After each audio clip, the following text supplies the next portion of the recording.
দেখো দাগ লাগবে সারা কিন্তু। আসসালামু আলাইকুম। তুমি আমার একটা অনুরোধ আছে, বিশেষ করে মানে আপনার মতন যারা এই গোমাংস বিক্রি করছে তাদের কাছে আমার অনুরোধ, যদি ধরো এটা তো আমার খাদ্য, আমরা ইসলাম ধর্মে বা সবাই একবার পছন্দ করে ইসলাম ধর্ম গ্রহণ করছে বলে সবাই গোমাংস খাবে সেটা তো না, যার ইচ্ছা সে খাচ্ছে।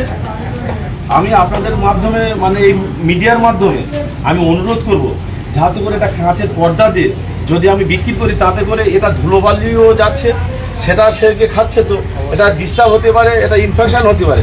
আমি যতটা মাংসের দোকান আছে আপনার মাধ্যমে আমি অনুরোধ করব, যদি আমাদের এই কথাটা রাখা যায় কি দেখবেন, অবশ্যই আমাদের কথা আমাদের কথাটা রাখার চেষ্টা করুন, কারণ এটা অনেকে পছন্দ করে অনেকে করে না।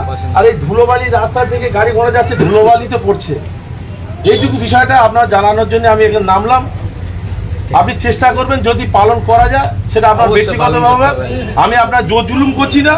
আর আমরা যে আবার এই বার্তা যেন না যায় যে বিজেপির পক্ষ থেকে এসে আমার গো মাংস খাওয়া নিষেধ করছে বা দোকান বন্ধ করে দিচ্ছে, এরকম কোনো যেন বার্তা না যায়, আমি আপনার শুধু কাজ দেওয়ার জন্য আপনার কাছে হাত জোড় করে অনুরোধ করছি। চলো চলো চলো।